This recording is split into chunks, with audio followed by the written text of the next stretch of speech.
سكوتر مارينو سبورت.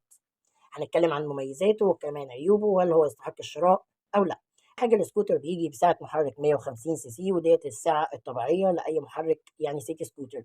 المساعد بيجي بأربعة مساعد، اتنين بيكونوا فرونت أو اتنين بيكونوا أمامي، واتنين بيكونوا في الباك أو اتنين بيكونوا خلفي.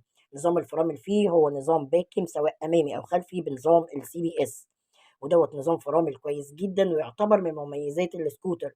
ليه بقى؟ لأن هو دوت يعتبر السكوتر الوحيد في الفئة الأقل من 40 فيها نظام فرامل متطور، ودوت بيشتغل لما بتضرب فرامل بيدي نسبة 70% خلفي و30% أمامي، يعني بيشغل الاتنين باكم مع بعض، وديت حاجة كويسة جدا.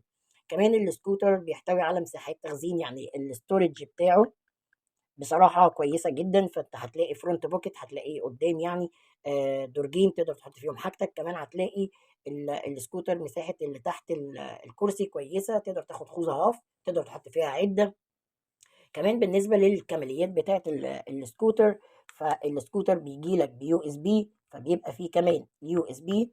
تمام. كمان الانوار بتاعته كلها بتكون ليدات، يعني الانوار بتاعته بتكون ليدات وبيكون شكلها كويس جدا. كمان طبعا زي ما انتم شايفين ان السكوتر بصراحة على مستوى الشكل، فهو يعتبر شكله حلو قوي، يعني يعتبر جذاب، يعتبر ملفت. ديت يعني فيما يخص المميزات بتاعة السكوتر. دلوقتي بقى هكلمك عن عيوب السكوتر. انا بالنسبة لي انا ما اشتكيتش منه في اي حاجة بصراحة، داخل على 3 سنين استخدام. طبعا بصينه بخلي بالي عليه، تمام. بستخدمه سواء في سفر، طبعا بس ببقى مصينه كويس جدا وببقى مخلي بالي جدا كمان. بروح بيه شغلي، بروح بيه دروسي، يعني السنتر وهكذا. انا شايف ان السكوتر دوت العيب الوحيد فيه هو الفبر. الفبر بتاعه كتير، يعني لما بتيجي تفك او تحل فانت بتحتاج يعني تايم كتير جدا علشان ان انت تركبه. وكمان مش صناعيه كتيره بيعرفوا يركبوه لان هو معظمه كليبسات.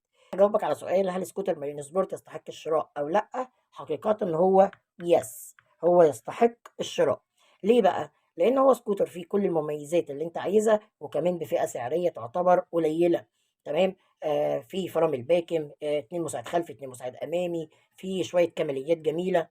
كمان ان هو موفر جدا في البنزين، يعني هو في استهلاك البنزين يعتبر رائع. فسكوتر حوا هو مناسب جدا جدا جوه المدينه، تروح بيه شغلك تروح بيه مشاويرك، لكن هو مش مناسب للشغل. مش مناسب للشغل لان هو السكوتر نوعا ما بشكل عام بيحتاج نوع من المعامله ان انت تخلي بالك عليه. مش بتاع مطبات وشوارع مكسرة والكلام دوت. السكوتر بشكل عام هو معمول للمشاوير الداخلية جوه المدينة، ان انت تروح شغلك جامعتك دروسك وهكذا، مش تروح بيه تشتغل 12 ساعة و14 ساعة وهكذا. في الاخر ارجو تكونوا استفدتم.